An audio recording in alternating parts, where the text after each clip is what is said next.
하나님의 은혜와 평강이 우리 모든 성도님들 가정 가운데 임하기를 주님의 이름으로 축복합니다. 이 시간에는 택함 받은 자의 반응은 이라는 제목으로 하나님 말씀 선포하도록 하겠습니다. 저는 어릴 때 교회 생활을 감리교회에서 시작했습니다. 초등학생 때 또 중학생 때까지 이제 감리교를 다녔는데요. 우리의 그 구역 모임이 감리교에서는 속회라고 부릅니다. 그래서 속장님이 속회를 인도하시는 우리의 구역 모임과 똑같은 거예요. 초등학생 때 저희 집에서 이렇게 속회를 드릴 때면 저희 가정이 속해 있는 속장님이 계셨어요. 아주 신실하신 분인데 잘 사는 것도 아니고 또 많이 배운 분도 아닌데 어린 제가 봐도요, 그분은 정말 신실하세요. 그래서 말씀 또 기도 생활 이런 것들이 초등학생의 눈에 보기에도 너무 아름답고 또 정말 좋은 속장님이다 이런 생각이 항상 있었습니다. 근데 어느 날 예배 때 또 그 뒤로 예배 때마다 제가 같이 예배 드릴 때면 항상 이렇게 기도로 시작합니다. 하나님 아버지 감사합니다. 만세전에 우리를 택하시고, 이렇게 기도를 시작해요. 어린 저에게 그 만세전에 우리를 택하셨다라는 고백이 떠나가지 않았습니다. 그런데 신학을 공부하고 나서 보니까 감리교 속장님이 해서는 안 될 기도인 거예요. 이게 감리교는 우리 장로교만 요 예정 하나님의 선택을 인정하고 다른 장로교를 제외한 알미니안 교단들은 하나님의 선택을 믿지 않습니다. 그럼 그분은 왜 그렇게 기도했을까요? 본인이 감리교에서 교육받고 신앙생활 하시는데 왜 만세전에 하나님이 우리를 택하셨다라고 여러분 기도했을까요? 지금 생각해 보니까 그분은 하나님 말씀에 신실했던 거예요. 성경이 그렇게 말씀하니까, 오늘 우리가 읽었던 말씀과 같이 창세전에 우리를 택하셨다고 하니까 그 말씀을 있는 그대로 받아들이고 그 신앙의 고백으로 기도하셨던 거죠. 그러니까 우리가 성경에서 말한 하나님의 선택과 예정은 칼빈이 만든 교리가 아닙니다, 여러분. 더 거슬러 올라가서 초대교회 유명한 교부였던 아우구스티누스가 예정론을 말했지만 마찬가지로 예정과 하나님의 선택은 사람이 만들어낸 교리가 아니에요, 여러분. 성경이 말씀하는 참된 교리라는 거죠. 성경이 우리를 향해 내가 너희를 택하였다, 너희를 지명하여 불렀다라고 말씀하셨기 때문에 우리는 하나님의 선택과 예정을 믿고 고백하는 것이죠. 그러니까 성경을 진실하게 믿으면 그 고백을 할 수밖에 없어요. 제가 이제 목사 한 수 받기 직전에 이 크로스의 성경 연구라는 과거 했던 세미나를 갔었는데요. 그때 강사가 요 강남 중앙 침례교회 이전의 목사님이 그 강사셨어요. 네. 그분이 이런 이야기 하시는 거야. 나는 침례교 신학자이고 목사인데 예정론이 맞는 것 같다. 아무리 성경을 읽어봐도 하나님의 택하심과 예정하심은 이거 부인할 수가 없는 사실이다, 이렇게 이야기를 하시는 거죠. 우리가 마땅히 성경 그대로 믿고 받아들이고 또 고백해야 될 줄로 믿습니다. 어떤 신학자 이렇게 말했어요. 로마서 8장과 9장 그리고 오늘 우리가 읽은 에베소서 1장이 하나님의 선택에 대해 가장 압권, 가장 잘 설명하고 있는 성경이다. 그래서 오늘 저는 이 말씀을 에베소서 1장과 더불어서 로마서 8장, 9장과 함께 연결해서 살펴보려고 합니다. 오늘 바울은요, 에베소서를 시작하면서 굉장히 큰 흥분 가운데, 감격 가운데 말씀을 기록하고 있습니다. 무엇을 보면 알 수 있느냐? 시작과 함께 하나님의 예정을 이야기하죠. 그런데 3절부터 우리 읽지 않았지만 14절까지 우리 한글 성경 또 영어 성경으로는 이 11절, 12절에 해당되는 이 구절이요, 헬라어 성경은 한 문장입니다. 그러니까 쉬지 않고 하나님의 선택과 예정하심, 그 구원의 위대하심에 대해서 감격해서 설명하는 거죠. 여러분, 우리도 그렇죠. 아주 놀라운 감격스러운 일이 있으면 어때요? 상대방이 뭐라고 말하든 듣든 듣지 않든 상관없어요. 내가 하고 싶은 말을 말하지 않고는 견딜 수 없는 거예요. 너무나 감격스러운 일이 있을 때는 그렇게 하지 않습니까? 오늘 바울이 그런 감격 가운데 이 말씀을 기록하고 있는 겁니다. 그래서 오늘 칼빈은 하나님의 선택하심, 우리를 예정하심에 대해 우리가 감격해야 되는데, 우리가 하나님의 선택을 받았다는 것을 깨닫고 믿는 자들에게는 두 가지 반응이 나와야 된다 이렇게 설명합니다. 오늘 이 두 가지를 같이 함께 살펴볼 텐데요. 하나는 하나님을 향하여, 또 하나는 우리 자신을 향하여 이런 반응이 나와야 된다는 거예요. 첫 번째, 하나님을 향하여서는 감사와 찬양을 올려드리게 된다 하는 것입니다. 오늘 우리 읽은 3절 말씀 볼까요? 같이 한번 합독하겠습니다. 3절입니다. 찬송하리로다 하나님 곧 우리 주 예수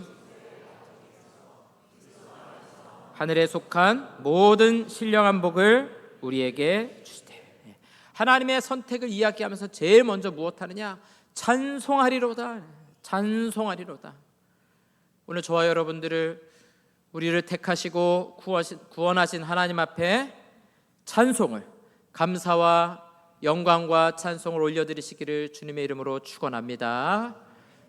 너무 당연한 말인데요, 제가 이 말씀을, 첫 단락을 전할 때 여러분들 마음속에 진짜 찬송만 나오는지, 아니면 하나님 좀 불공평하신데 이런 불평도 좀 나오는지 한번 여러분 마음을 잘 살펴보시면 좋겠어요. 그냥 찬송할 것이 아니라 왜 이것을 우리가 찬송하게 되는가. 자, 여러분, 이 선택과 예정을 이야기할 때는요, 반드시 해야 될 것이 무엇이냐면 이중 예정에 대해서 말해야 됩니다. 이중 예정은 무엇이냐면 하나님이 저와 여러분들을 택하셨죠. 구원할 자를 택하셨어요. 그 말은 뭐냐면 구원하여 택한 자들도 있지만 선택이라는 것은 동시에 버린 자들도 있다는 거예요. 내버려둔 자들도 있다는 것이죠. 그걸 우리는 유기라고 부릅니다. 아마 여러분 많이 들어보셨을 용어겠지만 신학적으로도 선택과 유기, 오늘 저와 여러분들이 하나님의 말씀을 듣고 그리스도를 믿는 자들이라면 하나님께 선택받은 자들이에요. 그러나 듣고도 믿지 않는 자들, 끝까지 믿음을 거절하는 자들은 유기, 버림받은 자들이다 하는 것이죠. 벌써 좀 불만이 올라오시죠? 왜 하나님이 누구는 택하시고 누구는 버리셨는가? 누구는 선택하시고 누구는 선택하지 않으셨는가? 모릅니다. 이건 하나님의 자유예요. 하나님의 자유가 저와 여러분들을 구원했어요. 우리의 칭의와 구원은 하나님의 자유의 결과입니다. 그리고 믿지 않는 자들도 하나님의 자유의 결과라는 거예요. 로마서 8장 29절 보겠습니다. 하나님이 미리 아신 자들을 또한 그 아들의 형상을 본받게 하기 위하여 미리 정하셨으니. 그러니까 하나님께서 저와 여러분들을 선택하셨는데요, 이 세상을 창조하기 전에, 4절에 있는 것처럼 창조하시기 전에 이미 나를 아시고 나를 하나님의 자녀로 정하셨다는 거죠. 그리고 로마서 8장 이어지는 부분은 우리를 하나님이 선택하셨다면 그 하나님의 선택은 완전한 것이며 흔들림 없이 우리의 구원을 이룰 것이다, 이렇게 말씀하고 있는 겁니다. 동시에 이 말은 그렇게 하나님이 미리 정하지 않은 자들, 택하지 않은 자들도 있다는 겁니다. 자, 로마서 9장에 이 논증을 계속해서 이어갑니다. 이삭과 리브가가 아이를 낳습니다. 리브가가 쌍둥이 아들을 낳아요. 여러분, 그 쌍둥이 아들이 누굽니까? 에서와 야곱입니다. 그런데 에서는 형이잖아요. 아주 남자다웠어요. 같은 뱃속에서 나왔는데 아주 두 다른 아들이 나왔는데, 에서는 몸이 붉고 털도 있고 막 근육도 있고 사냥도 잘하고 이런 사람이었어요. 야곱은요, 매끈했죠. 좋은 표현이 아니라 남성적이지 않았다는 거죠. 아마 엄마 리브가하고 집에서 요리 만들고 설거지하고 이런 거 좋아했던 사람인 것 같아요. 자, 성향도 달라요. 그런데다가 에서는요, 사냥에 능할 뿐만 아니라 거친 사람이었죠. 그러다 보니까 자기가 가진 장자권을 팥죽 한 그릇에 팔아버린 사람이기도 했죠. 반대로 야곱은 어땠어요? 자기가 동생으로 태어난 것이 억울해가지고 장자권을 그렇게도 갖고 싶어서 형이 사냥하고 돌아왔을 때 배고픈 틈을 이용해가지고 맛있는 팥죽을 끓여서 형 한번 먹어봐, 비싸지 않아, 장자권만 나한테 넘긴다 그러면 돼. 이런 사람 뭐라 부르죠? 사기꾼. 자, 그럼 하나님이 왜 에서는 버리시고 야곱은 택하셨습니까? 얘네들 하는 행동을 잘 보니까 너는 장자권 우습게 여겼지, 너는 장자권 사모했지, 그래서 택하셨나요? 그게 아닙니다. 미리 정하셨다라고 말하잖아요. 로마서 9장 12절에 보니까 하나님이 리브가에게 이르시되 큰 자가 어린 자를 섬기리라 하셨나니. 그러니까 이 두 사람이 태어나기도 전에 하나님은 미리 정하신 거예요. 먼저 태어난 에서가 나중 태어난 야곱을 섬길 것이다. 야곱에게 장자권이 돌아가고, 야곱의 이름이 이스라엘 아닙니까?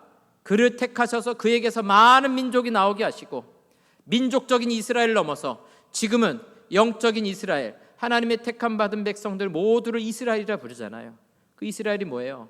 야곱의 이름이에요. 그러니까 하나님께서 이 구원 역사에 야곱을 선택하셨다는 거죠. 그거는 야곱이 훌륭해서도 아니요, 잘나서도 아니요, 대단해서도 아니에요. 하나님을 잘 믿어서도 아니에요. 하나님이 일방적으로 그를 선택하신 거죠. 13절, 기록된 바 내가 야곱은 사랑하고 에서는 미워하였다 하심과 같으니라. 왜 야곱은 사랑하고 에서는 미워하셨어요? 이게 하나님의 자유입니다. 그냥 하나님의 선택이에요. 일방적인 선택이에요. 에서와 야곱이 어떠하든 그것과 상관없이 하나님이 일방적으로 선택하신 거죠. 그러면 우리 마음속에 어떤 마음이 생기느냐? 아니, 하나님 너무하시네. 뭐 에서가 그렇게 잘못했다고 아직 태어나지도 않은 애를 버리시고 아직 태어나지도 않은 자를 선택하시고, 하나님 왜 그러십니까? 그런 마음이 우리 가운데 생겨나요. 바울이 그 이야기를 정확하게 논증합니다. 14절, 그런즉 우리가 무슨 말을 하리요? 하나님께 불의가 있느냐? 그럴 수 없느니라. 18절, 그런즉 하나님께서 하시고자 하는 자를 긍휼히 여기시고 하시고자 하는 자를 완악하게 하시느니라. 하나님이 에서를 불쌍히 여기시고 긍휼히 여기셨어요. 그 하나님의 뜻이에요. 이스라엘 민족을 택하신 건 하나님의 뜻이에요. 그런데 그들을 포로로 삼고 보내지 않는 바로의 마음을 완악하게 하신 것도 하나님의 뜻이에요. 예수님께서 12제자를 부르셨습니다. 그의 뜻 가운데 불렀어요. 그런데 그 중에 한 사람 가룟 유다는 하나님이 버리셨어요. 그가 예수님을 팔아 넘기도록 그를 버려두셨다는 거죠. 왜 그러셨어요? 우린 모릅니다. 우린 몰라요. 우리가 알 수 있는 건 한 가지예요. 하나님이 나를 사랑하셔서 하나님의 자녀로 택하셨다. 우리 그것밖에 알 수 없는 겁니다. 거기에 대해서 어떤 사람은 불만을 가질 거예요. 아니, 그러면 왜 저 사람들은 버려둡니까? 왜 저 사람들은 구원하지 않고 그냥 멸망에 처하도록 지옥 가도록 하나님 내버려 두십니까? 이렇게 말할 수 있다는 거죠. 바울은 이렇게 이야기합니다. 20절과 21절 우리 같이 한번 합독해서 읽겠습니다. 이 사람아, 내가 누구이기에 감히 하나님께 반문하느냐? 지음을 이같이 만들었느냐 말하겠느냐. 21절이요, 토기장이가 진흙 한 덩이로 하나는 귀 있을 그릇을 하나는 천 있을 그릇을 만들 권한이 없느냐. 자, 여러분, 이게 사기 그릇입니다. 흙으로 빚어 만든 것이죠. 이거를 만드는 사람, 토기장이 자기가 무엇을 만들든 누구의 뜻입니까? 자기 뜻이에요. 나는 예쁜 컵을 만들어야지, 예쁜 컵을 만드는 거예요. 나는 뚜껑을 만들어야지, 난 뚜껑을 만드는 거예요. 작은 종지기도 만들 수 있고요, 큰 항아리도 만들 수 있는 거예요. 그런데 이 진흙 덩어리가 뭐라고 말하는 거예요? 왜 나는 컵으로 만들었습니까? 왜 나는 종지기로 만들었고 왜 나는 항아리로 만들었습니까? 여러분, 그렇게 물을 수 있다는 거 없다는 거예요? 없다는 거죠. 그러면 하나님의 선택에 대해서 불만을 제기하는 사람들은 무슨 마음인 겁니까? 내가 진흙덩어리라는 걸 인정하지 않는 사람들은 하나님께 따지는 거예요. 왜 당신 마음대로 하십니까? 여러분, 그런 사람, 그 사람 마음에는요, 무슨 마음이냐면 내가 진흙이 아니라 내가 토기장이라고 생각하는 거예요. 바꿔 말해볼까요? 내가 하나님이라고 생각하는 거죠. 과하다고 생각하세요? 여러분, 아담과 하와가 제일 처음에 범했던 죄가 뭡니까? 하와가 범한 죄가 뭐예요? 선악을 알게 하는 나무 열매를 먹은 것이죠. 그때 뱀이 뭐라고 꼬십니까? 사탄이 뭐라고 꼬셔요? 먹어봐라. 먹으면 어떻게 된다는 겁니까? 눈이 밝아져서 하나님처럼 될 것이다, 이거예요. 여러분, 이 땅에 죄를 가져온 게 누굽니까? 인간이에요, 인간. 나하고 상관없는 일인데요. 아닙니다. 우리 인류를 대표해서 아담과 하와가 범죄했기 때문에 저와 여러분 모두가 이 죄를 범한 거예요. 거기에 동참한 자들이라는 것이죠. 내가 죄인됨을 인정하지 않는 자들은 하나님의 선택과 유기에 대해서 불만을 갖는 거예요. 왜 그런 하나님을 우리가 믿습니까? 이렇게 말하는 거죠. 내가 하나님의 자리에 올라가는 거죠. 내가 내 구원을 선택할 수 있다고 생각하는, 하나님이 아무리 나를 사랑해도 나는 그 사랑 저버릴 수 있습니다. 나는 싫습니다 라고 말할 수 있다는 거죠. 그 사람들은요, 우리가 피조물이라고 인정하지 않는 것이에요. 우리 자신이 창조주 하나님과 동등한 자리에 올라가서 말하는 사람들인 겁니다. 그러나 여러분, 정확하게 보세요. 우린 창조주가 아닙니다. 우린 진흙덩어리에 불과하고요, 하나님의 피조물에 불과할 뿐이에요. 그럼 반대가 돼야죠. 피조물에 불과하고 죄인된 우리를 구원하신 하나님은 얼마나 놀라우신가. 허물과 죄로 죽었던 우리를 살리신 하나님의 사랑은 얼마나 놀랍고도 큰 것인가. 나와 같은 죄인을 선택하신 하나님의 사랑 얼마나 놀라운가. 여러분, 우리 자신이 죄인됨을 솔직하게 인정하고 직면하는 자들은 하나님 앞에 불만을 제기하는 것이 아니라 허물 많은 나를 살리신 하나님 앞에 감사와 영광과 찬송을 올리게 될 줄로 믿습니다. 오늘 이 자리는 저와 여러분들은 나를 구원하신 하나님 앞에 무한한 감사와 찬양과 영광을 올려드릴 수 있기를 주님의 이름으로 축원합니다. 지난주에 그 입양한 장로님 권사님 말씀드렸죠. 그 교회 사람들이 다 합니다. 사람들이 장로님에게 찾아가서, 장로님, 왜 개만 데려다 키웁니까? 그 보육원에 100명이나 있는데 99명 어떻게 하려고요? 그렇게 말하는 사람 아무도 없습니다. 뭐라고 말할까요? 장로님, 권사님, 정말 대단하세요. 나는 못하겠는데 어떻게 그 아이를 데려다가 그렇게 이쁘게 잘 키워서, 지금 뭐 카톡 프로필에 보면요, 애가 얼마나 이쁜지 몰라요. 뭐 이거 배우고 저거 배우고, 그 아이가 배우고 싶은 거 하고 싶은 거냐, 그냥 장로님 권사님이 무슨 온 힘을 다해가지고 다 해주는 거죠. 얼마나 사랑받으면 크는지 몰라요. 그러니까 사람들마다 다 그러니까 장로님 때문에 그 아이가 얼마나 아름답고 예쁘고 사랑받고 크는지 모릅니다. 장로님 정말 대단하십니다. 여러분, 그 장로님 권사님에게 왜 나머지 아이들 안 데려 키우십니까? 이렇게 불만을 이야기하겠습니까? 정말 대단하십니다. 이렇게 말하겠어요. 뭐가 맞습니까? 여러분, 버림받은 아이들 중에 한 아이를 택해서 길렀어요. 그 아이가 나라는 사실을 안다면 그 아이가 나중에 성장해서 부모에게 뭐라고 말할까요? 엄마 아빠, 나머지 애들 어떻게 할 거야? 이렇게 말하지 않고요, 엄마 아빠 나 데려다 키워주셔서 감사해요. 내가 엄마 아빠 덕분에 이렇게 사랑받으면서 행복하게 컸어요. 저와 여러분의 고백이 될 수 있기 바랍니다. 우리가 그런 처지에 있었다고요. 죄인으로 버려진 처지에 있었다고요. 영원한 형벌 가운데 살아가야 될 죄인이라고요. 아무런 소망 없는 불쌍한 영혼들 아닙니까? 그런 나를 불쌍히 여기고 긍휼히 여기신 하나님의 놀라운 사랑과 은혜, 여러분, 이 구원의 은혜가 얼마나 큰지, 우리를 구원하실 하나님의 계획이 얼마나 큰지 우리는 더 살펴봐야 됩니다. 자, 오늘 4절 말씀 보겠습니다. 4절 말씀 같이 읽겠습니다. 곧 창세전에 그리스도 안에서 그 앞에 거룩하고 흠이 없게 하시고. 여러분, 우리를 언제 택하셨다고 말씀하고 있어요? 창세전에, 온 세상을 만들기도 전에 하나님은요, 삼위 하나님이 모이셔서, 이건 비유적인 표현입니다. 삼위 하나님께서 오늘 저와 여러분들을, 저와 여러분 그러면 너무 넓으니까 우리 나로 하겠습니다. 제가 나로 할 때 여러분들은 자기 이름, 자기 자신을 생각하시면 돼요. 나를 구원하시려고 삼위 하나님이요 구원 협약을 이루신 거예요.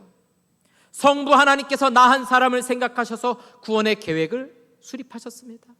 나 한 사람을 위해, 나를 위해 예수님께서, 성자께서 이 땅에 오셔서 율법에 순종하시고 십자가에 못 박혀 죽으셨어요. 나를 위해서요, 나를 대신해서요, 나 때문에요. 그리고 성령께서 나에게 찾아오셔서 우리의 어두운 눈을 여셔서 하나님 알게 하시고 예수 그리스도의 십자가 죽음이 나를 위한 것임을 깨닫게 하셨죠. 여러분, 이걸 경륜적 삼위일체라고 불러요. 여러분, 하나님의 구원 계획은요, 나 한 사람을 위한 것입니다. 우리 모두라고 말씀하지 마세요. 그게 맞지만 오늘 저와 여러분들이 어떻게 적용해야 되느냐? 나 한 사람 때문에 하나님은 세상을 만들기도 전에 구원을 계획하시고 구원을 완성하시고 구원을 적용시키셨다는 사실이죠. 내가 뭐라고? 내가 그렇게 대단합니까? 내가 그렇게 위대합니까? 하나님이 죽으실 만큼 내가 훌륭해요? 하나님이 죽으실 만큼 내가 대단해요? 우린 피조물에 불과합니다. 죄로 인해 영원한 형벌 가운데 처해 있어도 아무 말 못할 죄인들이에요.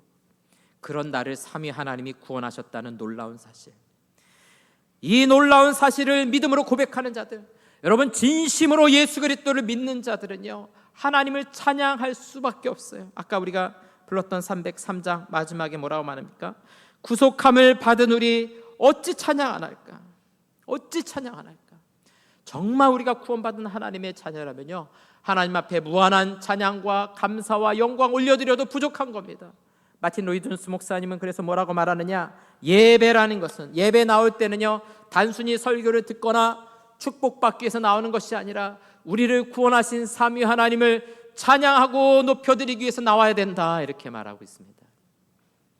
사랑하는 성도 여러분, 우리 예배 시간에 나올 때마다 그 하나님을 찬양하고 높여드리는 마음으로 나올 수 있기를 바랍니다. 우리의 평생에 구원하신 삼위 하나님만을 찬양하고 예배하고 영광 올려드리는 사랑하는 모든 성도들 될 수 있기를 주님의 이름으로 축복합니다.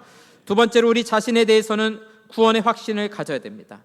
우리의 구원은 삼위일체 하나님이 하신 일이죠. 우리는 아무것도 한 일이 없어요. 우리는 뭐 대단한 일을 한 것도 없고요, 우리가 헌금해서 구원받는 것도 아니고요, 뭐 봉사를 잘해서 구원받는 것도 아니에요, 예뻐서 구원받는 것도 아닙니다. 삼위일체 하나님이 일방적으로 하신 일이에요. 어느 날 우리를 찾아와서 우리를 구원하신 것이죠. 이 구원의 확신은 우리 감정이나 우리 생각에 있는 것이 아니라 말씀에서 나오고 삼위 하나님의 구원 계획에서 나오는 겁니다. 로마서 8장 32절 말씀인데요, 우리 같이 합독해서 읽어보겠습니다. 자기 아들을 아끼지 아니하시고 우리 모든 사람을 위하여 내주시니가 어찌 그 아들과 함께 모든 것을 우리에게 주시지? 하나님 우리에게 뭘 주셨다고요? 아들을 주셨어요. 여러분, 저와 여러분의 구원의 가치라는 건요 하나님의 죽음의 값이에요. 성부께서 자기 아들을 죽이면서까지 나를 구원하신 거죠. 우리의 구원이 얼마나 놀랍습니까? 자기 아들의 죽음을 통해 우리를 구원했는데, 여러분 우리의 구원이 취소될 수 있겠어요? 우리의 구원이 흔들릴 수 있겠어요? 어떨 때 우리 이렇게 생각해요. 내가 요즘에 예배를 잘 안 드려가지고 교회를 잘 안 가가지고 나 구원 못 받는 거 아닌가? 하나님이 이제 날 사랑하지 않는 거 아닌가? 요즘에 봉사를 잘 안 해가지고 헌금을 잘 안 해가지고 하나님이 날 미워하신 건 아닌가? 하나님은 그런 째째한 하나님이 아닙니다. 그 마음 작은 하나님이 아니에요. 아들을 주셨는데, 여러분 누가 남을 위해 자기 아들을 줍니까? 옆집 아이를 위해서 음식도 만들어줄 수 있고, 뭐 엄마 아빠 없으면 데려다가 하룻밤 재워줄 수도 있어요. 그러나 내 아들의 목숨을 줄 수는 없는 겁니다. 하나님은 나를 위해 자기 아들의 목숨을 주신 거예요. 여러분, 이 놀라운 사랑이 취소될 수 있을까요? 저와 여러분들을 구원하신 하나님의 은혜가 취소될 수 있을까요? 환경에 의해서, 무엇에 의해서도 취소되거나 흔들릴 수 없다는 것이죠. 오늘 저와 여러분들이 가져야 될 확신은 무엇이냐면, 우리를 구원하신 하나님의 놀라운 사랑은 취소될 수 없으며, 우리 구원의 가치라는 것은 무한한 값, 그리스도의 죽음이라는 무한한 값을 치르고 얻은 구원이라는 사실을 오늘 저와 여러분들이 꼭 믿고 확신할 수 있기를 주님의 이름으로 축복합니다. 지난주 신문에 보니까 너무 놀라운 기사가 하나 있더라고요. 40대 사망률 1위 뭘까요? 원래 이게 암이었습니다. 10대에서 30대까지는 자살이고 40대부터 마지막까지는 다 암이었어요. 그런데 이제는 40대도 자살이 1위가 된 거예요. 왜 이것이 안타깝냐면, 우리의 생명의 가치가 어떠한가? 저와 여러분들도 마찬가지입니다. 여러분, 우리 자신의 생명의 가치가 얼마나 놀랍고 소중합니까? 60억, 70억 인구 가운데 한 사람이 아니에요, 여러분. 하나님이 주목하시는 건요, 수많은 사람들이 있지만 나 한 사람을 주목하시는 거예요. 너는 내 아들이라. 내가 너를 지명하여 불렀나니 너는 내 것이라. 혹시라도 나 자신의 가치에 대해서 보잘것없는 것처럼, 아무것도 아닌 것처럼 생각하는 분들 계시다면 여러분, 오늘 마음을 바꾸시기 바랍니다. 나 한 사람 구원하려고 예수님이 죽으셨어요. 하나님이 죽으셨어요. 우리의 생명의 가치, 구원의 가치라는 것은 하나님의 죽음의 가치와 동등하다라는 것을 오늘 꼭 믿음으로 고백할 수 있기를 주님의 이름으로 축복합니다. 바울은 계속해서 로마서 8장 마지막에 이렇게 논증해요. 35절 말씀입니다. 누가 우리를 그리스도의 사랑에서 끊으리요? 우리의 구원을 누가 끊을 수 있느냐? 우리의 구원을 누가 취소시킬 수 있느냐? 환난이나 곤고나 박해나 기근이나 적신이나 위험이나 칼이라. 적신은 옷이 벗겨진다는 거예요. 우리 가운데는 환난과 핍박과 어려움들, 시험들, 그게 하나님의 사랑에서 끊을 수 있겠느냐, 이렇게 말하는 거죠. 37절에 보니까요, 그러나 이 모든 일에 우리를 사랑하신 이로 말미암아 우리가 넉넉히 이기느니라. 여러분, 우리 앞에 시험이 있죠, 어려움이 있죠, 환난이 있죠, 육신의 질병과 고통과 아픔, 물질의 고난이 있지 않습니까? 여러분, 그리스도의 십자가로 넉넉히 이기게 될 줄로 믿습니다. 하나님이 우리와 함께 하시잖아요. 그리스도의 죽음으로 우리를 사셨잖아요. 왜 못 이기겠습니까? 이긴다는 거예요, 이긴다는 거. 마지막 38절과 39절에 보니까 내가 확신하노니 사망이나 생명이나 천사들이나 권세자들이나 현재일이나 장래일이나 능력이나 높음이나 기쁨이나 다른 어떤 피조물이라도 우리를 우리 주 그리스도 예수 안에 있는, 자, 우리 노란색 글씨 같이 읽겠습니다. 하나님의 사랑에서 끊을 수 없으리라. 믿으시기 바랍니다. 여러분, 감정에 흔들리지 마세요. 구원의 확신을 감정에 두면요, 신앙생활 열심히 하고 잘하고 응답되고 막 찬양하는데 기쁨이 있고, 그런 거에 구원의 확신을 두면요, 그렇게 좋을 때는 구원받은 하나님의 자녀인 것처럼 막 감격스럽지만 마음이 다운이 되고 인생의 실패가 찾아오고 어려움이 찾아오면요, 그때 가서 마귀가 속삭여요. 거봐, 너 구원 못 받은 걸 수도 있어. 하나님이 너 사랑하지 않는다니까. 너가 교회 열심히 안 다니고 신앙생활 똑바로 안 하니까 하나님 너 사랑하지 않는 거야. 여러분, 이거는 마귀의 속삭임이에요. 우리의 삶과 우리의 환경과 우리의 마음과 상관없어요. 하나님이 저와 여러분들을 택하신 이상 천국까지 흔들림 없이 인도하실 줄로 믿습니다. 우리의 삶의 어려움도 넉넉하게 이기게 될 줄로 믿습니다. 이런 구원의 확신을 가지고 우리를 사랑하신 놀라운 하나님의 사랑을 날마다 찬양하며 감사하며 기쁨으로 믿음의 길 걸어가는 우리 모든 성도들 될 수 있기를 주님의 이름으로 축원합니다.